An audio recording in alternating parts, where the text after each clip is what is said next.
This is Jason with Chicago News. This week we've got a really fun one. This beautiful 2017 Lexus RCF Coupe. You know, Lexus really is making a statement with their grilles. It's their main design element. This one, a little bit less offensive than some of the others, but there's a couple cool features up front here we want to highlight. Right here, these really unique shaped LED headlights actually create a pocket that creates downforce. It's kind of like a front splitter. You've got a splitter down below as well. So the front of this has really been designed in a wind tunnel to create really good downforce. You know, coupled with that front downforce, you're going to need some in the rear, and there's this electrically controlled rear wing. It comes up at speed. But I've always complained about Lexus and Toyota taillights sticking out, but here it actually creates a little downforce as well as this element on the bumper cover, so lots of aerodynamic work done on this coupe. These quad exhaust tips look extremely aggressive, and while I might not be a fan of the stacked tips that the Lexus uses, these really do look the part. Unfortunately, they don't sound the part. We wish there was a better note out of the exhaust.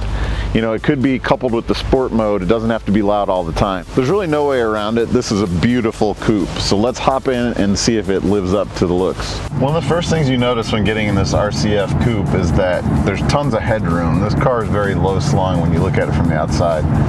But they've mounted the seat low enough, and there's no sunroof here. In fact, our test car has the carbon fiber package, so it's a carbon fiber roof. But at 6'3", I've got tons of room here above my head, which is pretty cool for a car this low.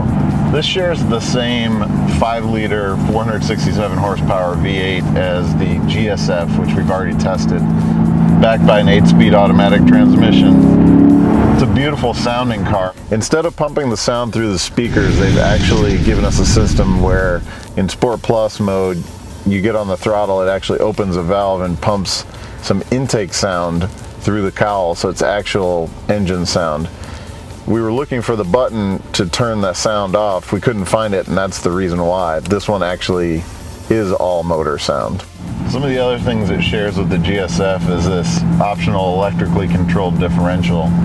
Allows you to go through a couple different modes, and you know, the slalom mode that I don't know why they call it the slalom mode, because it's really more like the drift mode. It kind of locks the differential. We've got it in the track mode right now. It's really cool to be able to adjust the settings like that. It really makes a difference in how the car handles. And you know, when it comes to handling, this thing is glued. It's a little bit lighter than the sedan, obviously, and with the same sticky, you know, big wide Pilot Super Sport Michelin tires, this thing has got tons of grip. So it's a great looking car, and we know this chassis handles great. Let's see how this 5-liter is. Yeah, that's really fun. Somehow just is more fun in the coupe, and you know, maybe it's all in my head, but it really goes, it really pulls hard to red line. It's a great engine. As far as the interior goes, there's good and bad here. First of all, the actual layout and where you sit, you're sitting deep in the car. There's a cockpit feel to it, which is what you want out of a coupe like this. It's got a very high and wide center console. It doesn't really intrude on the knee at all. You can rest your knee up against it comfortably. You know, there's some oddities here. The dash really kind of protrudes through the center, but you've got Alcantara on the cluster here, some really nice carbon fiber inserts in a lot of different places, excellent steering wheel, thumb grips, and these aluminum paddle shifters. There's really a lot to like in this interior. Probably one of the few complaints I would have about the interior is there's a couple different kinds of stitching in here. We've got white stitching through the center console, and then there's blue stitching on the doors and some of the seats, and you know, it's just a little inconsistent. Also, maybe blue stitching with the red exterior on this particular car, not the best combo. Our test car here has basically all the options that you can get. It's got all the safety features, Mark Levinson audio, navigation. There's this touchpad control here in the center.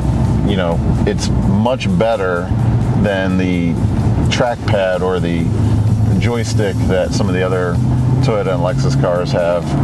It's still not the best control system. It takes a lot of getting used to.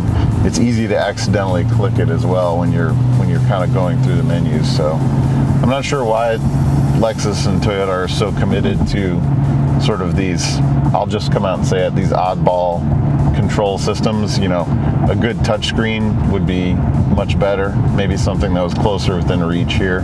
You know, you've got a lot of conventional controls on the center console here, which means maybe you don't need to use or interact with the actual screen that much, but you know, when it comes to doing it, it's just not that convenient.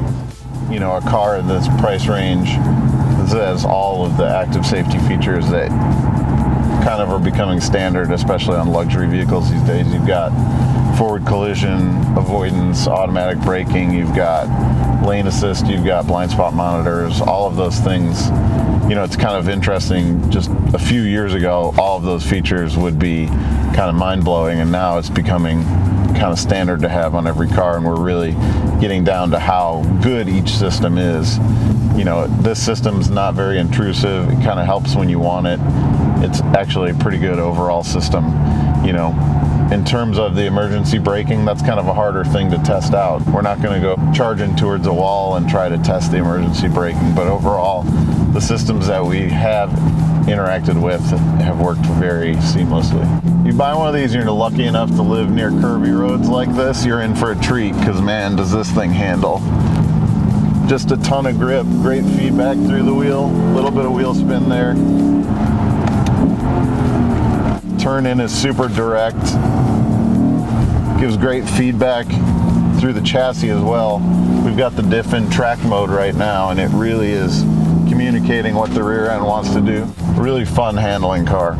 So we have to talk about the rear seat here. It's there, but unless you have some really small friends, nobody's really going to ride back there. You know, you could probably put a car seat back there. That actually would fit maybe better than anything else.